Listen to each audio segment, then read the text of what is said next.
Un día me contaron una de esas historias que se cuentan de los genios, ¿sabéis? Esas historias de broma, que encontró un ratón.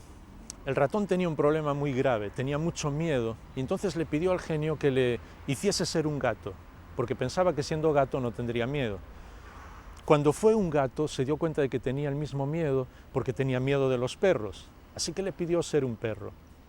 Cuando era un perro, comprendió que tenía miedo de los tigres y le pidió ser un tigre.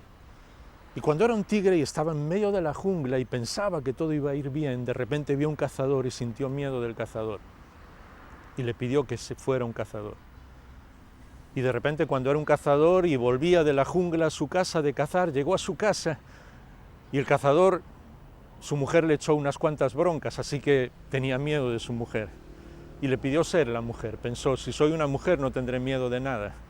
Todo iba perfectamente hasta un momento en el que la mujer vio un ratón y sintió miedo.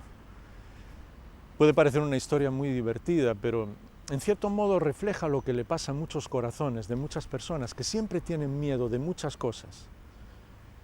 Y siempre hay un proceso en el que ese miedo no es capaz de que tú puedas vencerlo.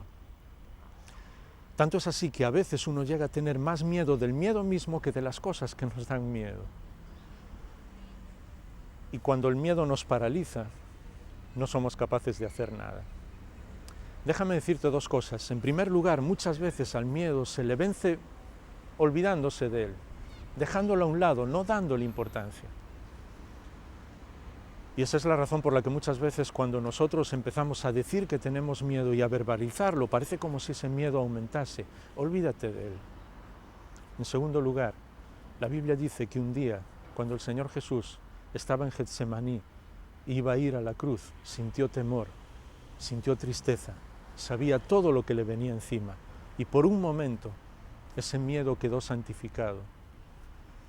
Eso no quiere decir que tengamos derecho a sentir miedo, pero si lo sientes por un momento, sabes que hay alguien que te comprende perfectamente.